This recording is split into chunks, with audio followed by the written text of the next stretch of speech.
Mesdames, Messieurs, bonsoir. C'est l'heure de la grande édition du soir. Léa, bonsoir. Bonsoir, chère Tidiane. Bonsoir également à vous, chers téléspectateurs. Voici les titres de cette édition. Tahibou Ndiaye condamné à 5 ans de prison. L'ancien directeur du cadastre devra payer une amende de plus de 2 milliards de francs CFA.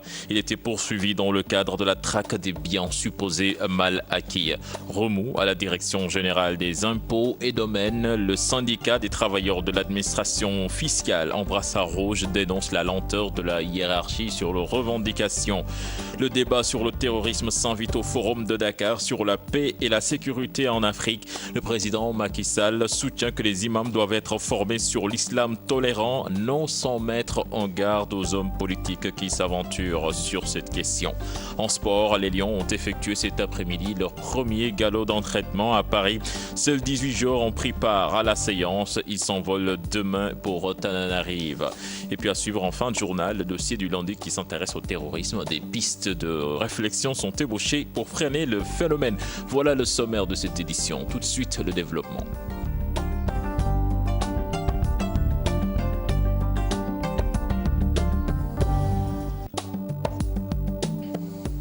Bienvenue à toutes et à tous. Retenez que la commission d'éthique du CIO a demandé ce lundi la suspension provisoire de l'ex-président de l'I2AF, Lamine Diack, comme membre honoraire du comité international olympique. L'agence mondiale antidopage a également requis la suspension de la fédération russe d'athlétisme accusée de multiples infractions liées au dopage. 5 ans de prison ferme pour Tahibou Ndiaye, 2 ans avec sursis pour ses 2 filles adoptives, 3 ans assortis de 2 ans de sursis pour sa femme. C'est le verdict de la CREI. Reconnus complices, la femme et les 2 filles de l'ex-président du cadastre devront, tout comme lui, payer une amende de plus de 2 milliards de francs CFA. Suite à ce jugement, la défense promet de réagir. Mme Biram Diouf et Tierno Laurent Mendy. Sentiment de satisfaction après la Cour a reconnu coupable Tahibou Ndiaye et ses complices supposés, la partie civile jubile. On est satisfait parce que c'est ce qu'on avait demandé et on avait estimé que nous avons un dossier duquel il ressort qu'ils doivent être déclarés coupables.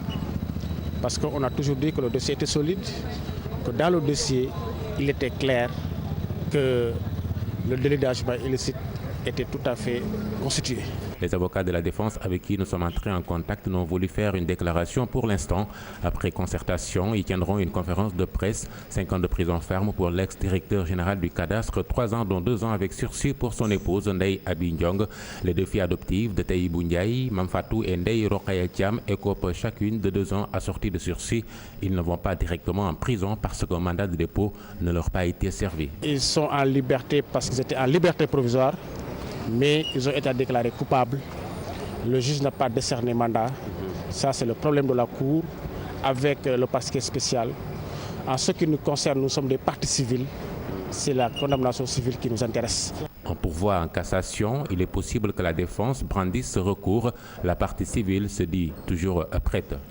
Cela signifie, encore une fois, que la Cour de l'enrichissement illicite a prévu un recours, comme partout, contrairement à ce qui a été dit. Donc la Cour de l'enrichissement illicite a prévu un recours. Je pense que devant la Cour suprême, nous avons bon espoir également que ce qui a été devant la Cour de répression de l'enrichissement illicite soit la même chose que ce qui sera dit par la Cour suprême. Appelés à payer chacun une amende de 2 milliards 609 millions de francs CFA, Tahibou Ndiaye et compagnie condamnés, leurs biens confisqués dans le cadre de la traque des biens mal acquis. Colère du syndicat des travailleurs de l'administration fiscale, munis de brassards rouges mais sans violence, ils ont fait part de leurs revendications. Oui, ils dénoncent la lenteur de la hiérarchie sur leurs différentes revendications, notamment la gestion des carrières. Ils fixent un ultimatum d'1 semaine et prévoient un sit-in si rien n'est réglé. Mardien Alassane Ba. Brassard rouge enrôlé, le syndicat des travailleurs de l'administration fiscale, des impôts et domaines dénonce le comportement de la hiérarchie sur leurs revendications. Il fixe un ultimatum. La hiérarchie joue au dilatoire. Et pire même aujourd'hui, elle s'adonne à un système de menaces de certains agents au lieu de prendre le problème à bras le corps. Et le lundi prochain à venir, donc nous allons effectivement procéder à d'autres actions syndicale, dans la légalité bien sûr. Le plan de gestion des carrières, la réforme des avantages, des points soulevés par le syndicat. Alors, par rapport à la gestion des carrières, l'administration avait créé un comité. Ce comité-là était au point mort. Par rapport à la réforme des avantages, c'est pire. Là, ils nous ont presque nargués en créant un comité dont le but c'est de voir, au lieu de réformer cette réforme, mais le but était de voir si la réforme est bien appliquée. Aucune personne, aucun fonctionnaire ou aucun groupe de personnes ne doit être au-dessus des lois de cette République.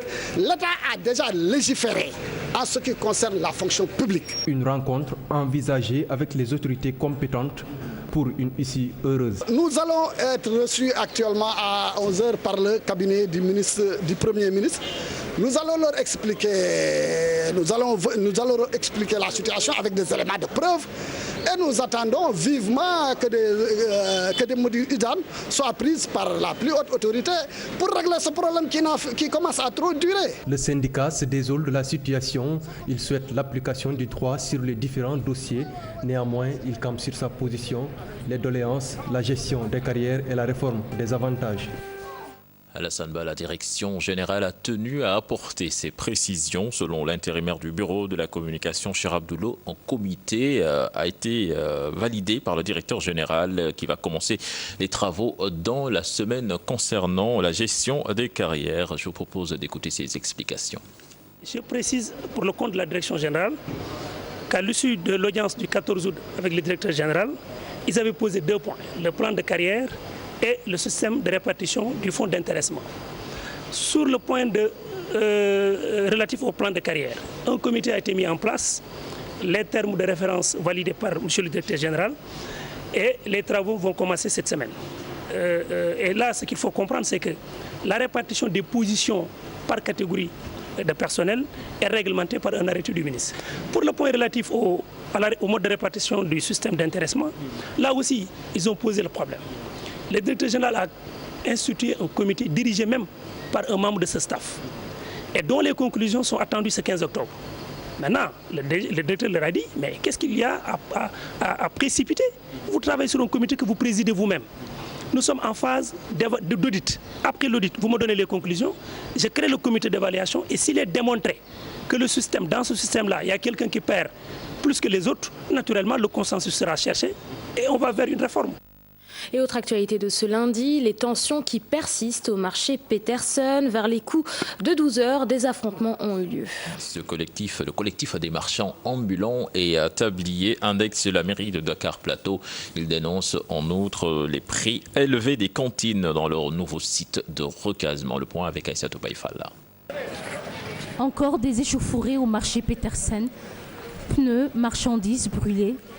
Indignés, les marchands ambulants pointent du doigt la mairie. Selon le responsable du collectif, ils ont été infiltrés par des personnes malveillantes afin de nuire à leur image.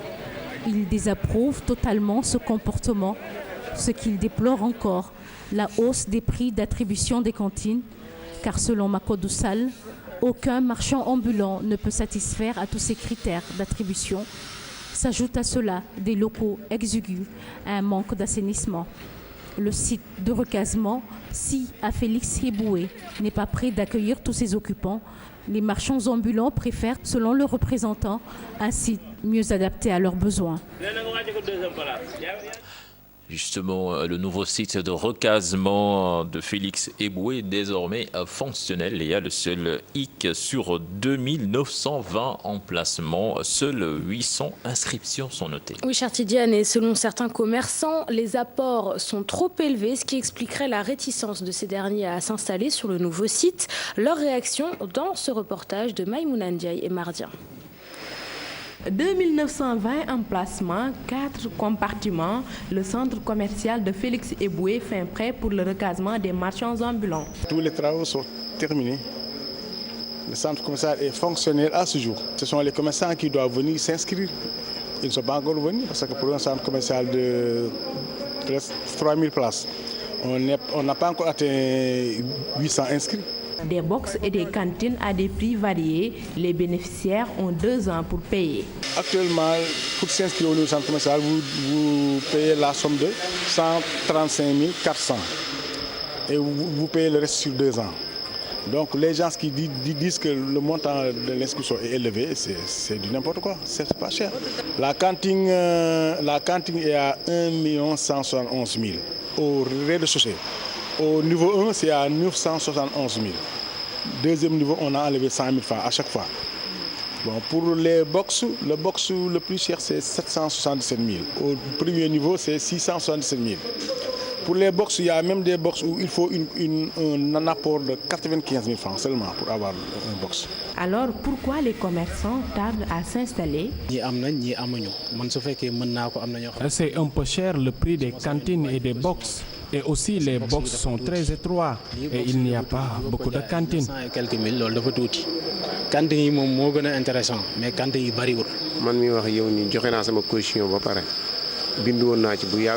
J'ai déjà versé ma caution il y a de cela 4 mois, mais nous attendons toujours.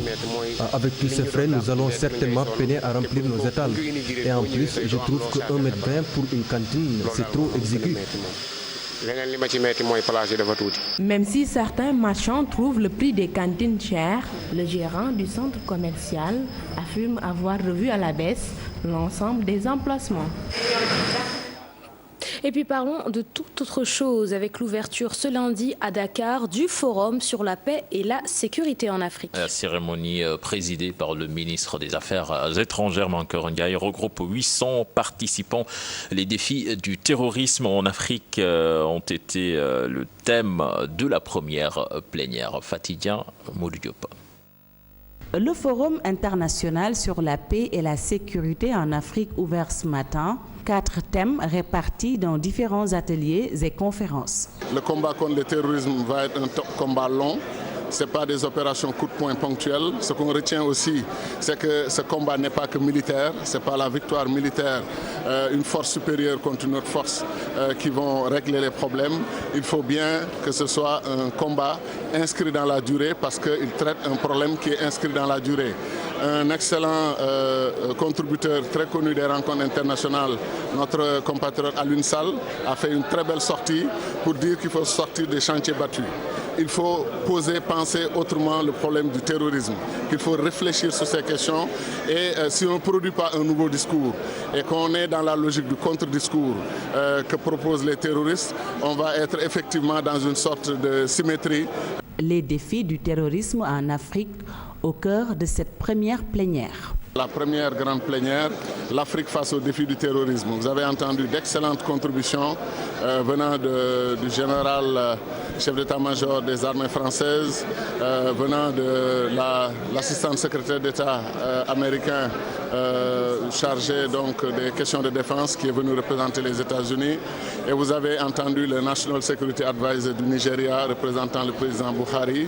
Et vous avez entendu le représentant des Nations Unies au Mali présenter aussi son point de vue. Combattre le terrorisme en Afrique, c'est possible, mais pour Cheikh Tidiane Gadio, il faut d'abord mettre fin à la balkanisation du continent noir. Il faut nourrir nos populations pour empêcher à nos jeunes de traverser les déserts, d'aller se noyer dans la Méditerranée. Il faut éduquer nos enfants, il faut relever le défi de la santé. Tous ces défis, on ne peut pas les relever en restant une Afrique balkanisée en 54 États, chacun essayant de son côté. Nous devons mutualiser nos énergies, nos forces, nos compétences, nos intelligences pour prendre en charge les défis de l'Afrique. Et c'est pour ça que nous pensons que ce forum est extrêmement important et que les Africains doivent sortir d'ici avec une vision claire qu'ils doivent créer des forces régionales pour prendre en charge les grands défis parce que chacun de ces défis est transnational, transfrontalier. D'autres panels et ateliers sont prévus. 800 participants ont répondu à cette deuxième édition du Forum de Dakar pour la paix et la sécurité en Afrique. Justement, l'Afrique doit refuser le modèle qu'on lui impose, non sans appeler à la formation des imams pour un islam tolérant. C'est ce qu'a déclaré le président de la République, Macky Sall, lors d'un panel de haut niveau qui s'est tenu cet après-midi. Le chef de l'État a également invité les hommes politiques à parler avec précaution de l'arrestation récente d'imams à Dakar. Écoutons le président Macky Sall. Il faut dire qu'il faut développer un discours philosophique et théologique, c'est-à-dire une formation des imams dans le sens d'un islam tolérant, puisque c'est le modèle d'islam que nous avons adopté depuis que l'islam a pénétré en Afrique, en tout cas dans la sous-région Afrique de l'Ouest. C'est un islam tolérant. Et nous ne saurions accepter chez nous qu'on vienne nous imposer une autre forme de religion qu'on n'a pas connue jusque-là comme islam modéré et tolérant. Et donc ça, c'est une question de la société toute entière. Ce n'est pas seulement l'affaire des États. Lorsque l'on voit des formes nouvelles, par exemple de port de voile intégral dans nos sociétés, alors que ça ne correspond ni à notre culture, ni à nos traditions, ni même à notre conception de l'islam, nous devons avoir le courage. Nous devons avoir le courage de combattre cette forme excessive de nous imposer, n'est-ce pas, une manière d'être. C'est de la même façon, le même refus que je pose également à d'autres modèles qu'on veut nous imposer. C'est-à-dire que nous ne pouvons pas accepter que des modèles qui viennent de je ne sais d'où soient imposés en Afrique parce que simplement les Africains sont pauvres, il faut financer des mosquées, il faut financer des écoles, donc il faut leur imposer une culture ou une tradition. Nous devons le refuser en tant qu'Africains. Nos sociétés civiles doivent être à la pointe de ce combat. Nos hommes politiques doivent assumer également pleinement et à la lumière du jour la lutte contre le terrorisme. Nous venons d'arrêter des imams au Sénégal, quelques-uns. J'ai entendu les hommes politiques essayer de faire le lien. Je les invite à faire très attention. Et aussi, je peux dire ici que la lutte contre le terrorisme ne saura tolérer ce genre d'écart parce qu'il s'agit de la sécurité nationale. Nous parlons à présent de la cérémonie officielle du Gamou de Pire. Le calife Serigne Moustapha Sy a dénoncé vigoureusement le comportement de certains hommes politiques sur le manque de respect notoire des institutions de la République. Le terrorisme est également qualifié de dangereux par le calife. Il appelle la société civile et les religieux à se mobiliser pour barrer la route aux djihadistes. C'est Latir Charante Diop. La 113e édition du Gamou de Pire a vécu sous le signe de la paix, de la fraternité et du respect des institutions. Serigne Moustapha Cissé de Pire, le calife de Tafsir Abdou Cissé, appelle les politiques à plus de responsabilités, à taire les querelles et se pencher sur les préoccupations des populations. Il est souhaitable que les leaders politiques se dépassionnent pour essayer de trouver un terrain de dialogue afin de s'entendre sur l'essentiel. C'est là une condition sine qua non d'un Sénégal de paix, de stabilité et de concorde nationale. Le terrorisme, ce phénomène qui commence à prendre de l'ampleur dans certains pays africains, le calife de Pire se dit inquiet et demande aux autorités d'être vigilantes. À travers le monde, les groupes djihadistes, terroristes, qui font de l'islam leur cheval de bataille politique. Ce phénomène n'épargne aucun pays, même le nôtre. Nous devons rester vigilants à l'égard de ce phénomène qui se manifeste à travers le monde entier, où des lieux saints de l'islam ne sont pas épargnés. Comme chaque année, le chef de l'État était représenté par une délégation gouvernementale dirigée par le ministre du Travail et des organisations professionnelles Mansour Sy. Ce dernier, dans son discours, a défendu le plan Sénégal émergent tout en demandant au calife de Pire de prier pour une paix durable dans le pays. Macky Sall contre vents et marées, c'est le dernier ouvrage paru concernant le chef de l'État. Certaines voix s'élèvent pour dénoncer des écrits favorables au président. Des avis partagés, chère Tidiane, puisque selon certains, ce livre peut servir à la jeune génération et écrire sur les œuvres d'un président n'a rien d'anormal. Aminata Mbaresso et Tierno Laurent Mendy.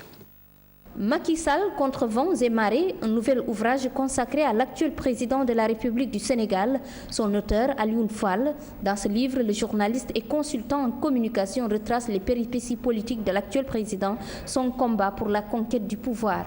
Et moi, je dis qu'il est heureux que des gens prennent l'initiative d'écrire sur les hommes de pouvoir. Les hommes de pouvoir Et les intellectuels, c'est une vieille histoire qui date de l'Antiquité. En passant par le Moyen-Âge et puis l'histoire moderne et contemporaine.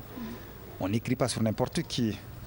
Le chef de l'État, le président de la République, une personnalité est en soi un sujet d'étude. Et de notre côté aussi, conserver ce récit à travers l'histoire, parce que comme vous le savez, tout ce qui n'est pas du tout consigné par écrit est quelque chose de perdu. Vous savez, le pouvoir exerce une certaine fascination sur les individus. Et on pense généralement que l'élu est un élu de Dieu, parce qu'on dit vox populi, vox dei, est un élu de Dieu, et que donc il exerce une fascination sur les populations. Écrire sur cette fascination, je pense, est un intérêt social. Avant Alioune Fall, d'autres collaborateurs du chef de l'État ont écrit. C'est le cas d'Abdou Latif Coulibaly. Le ministre et secrétaire général du gouvernement avait mis l'accent sur les réalisations à mi-parcours du président. C'est quelque chose qui devrait se faire davantage. Rien qu'avec le président de la République, Maître Abdoulaye Wade, on a eu je ne sais combien de livres. Avec le président Abdou Diouf, on a eu combien de livres. Aller en France, aux États-Unis, les livres qui s'écrivent sur les chefs d'État se comptent par dizaines ou par centaines. C'est-à-dire se lever contre le fait que des gens aient pris la parole pour écrire sur le président de la République. Je suis désolé de le dire, mais c'est des gens qui n'ont pas compris grand-chose. Même si les voix sont discordantes sur ces livres qui font l'apologie des tenants du pouvoir, nos interlocuteurs soutiennent tout de même que ces faits sont indissociables de l'exercice du pouvoir, un phénomène qui n'est pas nouveau au Sénégal. Aminata Mbaresso, merci. Le Service national de l'hygiène publique lance la dernière phase du programme Fagaro avec pour objectif d'en finir complètement avec les moustiques et insectes. Oui, pendant une semaine, les agents du service vont sillonner les différents quartiers de la capitale pour une opération de saupoudrage et de désinfection. Tous les détails avec Ibrahima Kane et Mardien. Devant ses locaux à la Gueule-Tapée, le service national de l'hygiène publique affûte ses armes. Objectif, venir à bout des moustiques et insectes dans la ville de Dakar pour un mieux-être des populations. Le ministre de la Santé et de l'Action a décidé de l'engagement des moyens humains et logistiques du service national pour mener une mission offensive de prévention primaire centrée sur la destruction des moustiques par la pulvérisation spatiale d'insectes péri et extra-domicile. C'est une mission d'utilité publique d'intérêt général qui vise vraiment à sauvegarder la santé des populations. Vous savez, aujourd'hui, l'écosystème du département de Dakar est favorable au développement larvaire, au développement des moustiques. Aujourd'hui, il faut apporter une réponse pour réduire la densité de longévité. C'est à cela que répond notre intervention. L'opération se déroulera au niveau des différents quartiers de Dakar de 21h jusqu'à l'aube. Les populations sont invitées à respecter certaines mesures de prévention durant cette opération de saupoudrage. Les précautions à observer, c'est d'éviter de s'exposer aux nuages de protéger les denrées alimentaires, éviter de vendre les denrées sur la voie publique, garder les animaux domestiques, les mangeoires, mais également les abreuvoirs. Au stade où nous en sommes, c'est l'appel que je lance vers les journalistes. C'est vous qui devez aujourd'hui, à 20h, quand tout le monde va être à table, en train de regarder les télévisions, écouter les radios, qu'ils entendent ce message. Le message qui vient d'être lancé par le Major Ngom, la précaution. Il faut que les populations comprennent ce qui se passe. C'est pour leur bien. Cette dernière phase du programme Fagaro se tiendra sur une semaine. L'objectif à terme est de réduire de manière drastique les moustiques et insectes, une manière de lutter contre le paludisme, entre autres maladies. Inauguration des locaux de la filière agri-élevage au CRETEF de Sédhiou en financement global estimé à 73 millions de francs CFA. La cérémonie s'est tenue en présence du ministre de la Formation professionnelle, de l'apprentissage et de l'artisanat. Les élèves du Centre régional d'enseignement technique féminin ont profité de cette inauguration pour exposer leurs doléances. Le ministre Mamadou Talla promet de les prendre en compte. Il a également annoncé la construction prochaine d'un lycée professionnel. C'est une correspondance signée Bakary Konté et Salah Samb. Accompagné d'une très forte délégation de son département, les autorités administratives et éducatives de Sédhiou et des élus locaux, le ministre de la Formation professionnelle Mamadou Talla a inauguré les locaux de la filière agri-élevage du CRETEF de Sédhiou.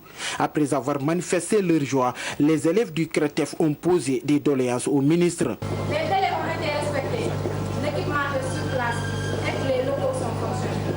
Par ma voix, l'ensemble des élèves vous remercie infiniment.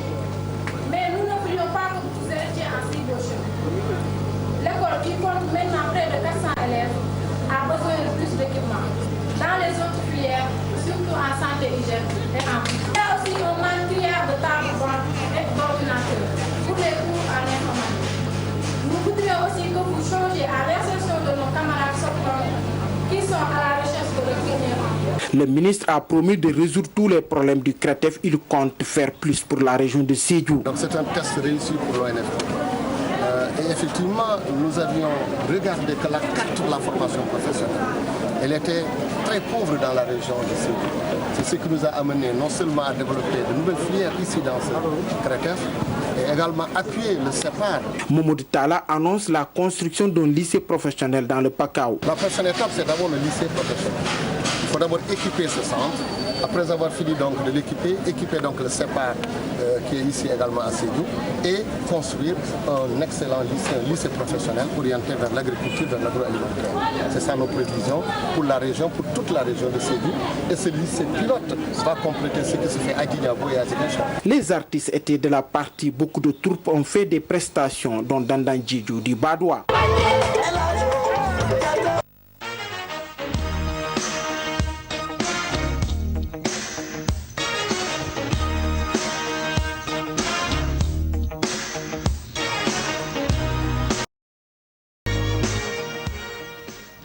Je vous l'annonçais en sommaire, les Lions du Sénégal ont effectué leur premier galop d'entraînement à Paris. Nous allons justement retrouver Pape Abdoulaye Der, notre envoyé spécial sur place. Pape Abdoulaye Der, bonsoir. Bonsoir, cher Tigane. Alors, Pape Abdoulaye Der, 18 joueurs ont pris part à la séance de cet après-midi. Et il faut signaler que la troupe s'est renforcée entre-temps avec l'arrivée de Karamboj, qui n'a pas pris donc part à la séance d'entraînement. Mais Cheikh Tidiane, retenez surtout qu'on a des nouvelles maintenant de l'infirmerie avec Pape Ndiaye Soiré qui a passé dans la soirée un examen IRM pour être édifié, mais il est quasi forfait. Boukhari Dramé, son forfait est confirmé, tout comme un peu avant Diafra Sakho et Alfred Ndiaye. Et il y a également le gardien Abdoulaye Diallo qui souffre de la cheville, mais qui devrait faire partie du voyage. En guise d'entraînement, il y a eu un décrassage. Donc, cet après-midi, c'est l'unique séance d'entraînement ici à Paris.